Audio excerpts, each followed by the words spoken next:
In the ongoing case of Luigi Mangione, who stands accused of fatally shooting UnitedHealthcare CEO Brian Thompson, legal experts are raising concerns about the prosecution's decision to invoke New York's terrorism statute to pursue a first-degree murder charge.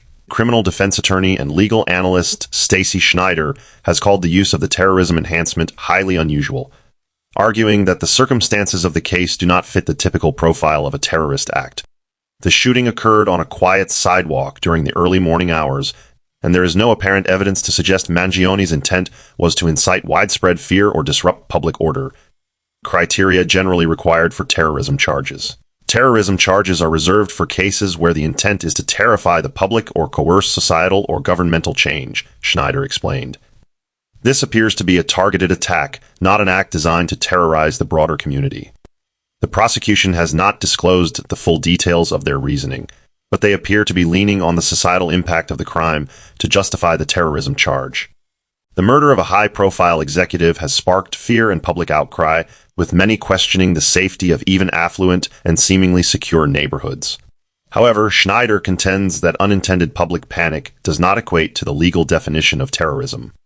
She has suggested that Mangione's defense team could file a motion to dismiss the terrorism-related charge, arguing that it overreaches the intent of the law.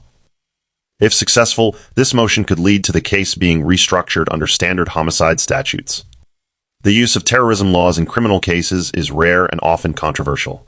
Legal analysts note that the charge carries significant implications, both for the accused and the precedent it sets for future cases. When we start applying terrorism statutes to cases that don't meet the clear legal definition, we risk diluting the law and jeopardizing its integrity, Schneider warned. The case has drawn national attention, not only due to Thompson's prominence as a corporate leader, but also because of the broader legal questions it raises. If the charge stands, it could pave the way for more aggressive use of terrorism statutes in non-traditional contexts. On the other hand, a dismissal could serve as a rebuke to what some perceive as prosecutorial overreach. As the case moves forward, it will continue to be a focal point in debates over the boundaries of terrorism laws and their application in criminal cases. A pretrial hearing on the motion to dismiss, if filed, could provide the first glimpse of how the court views this unorthodox legal strategy.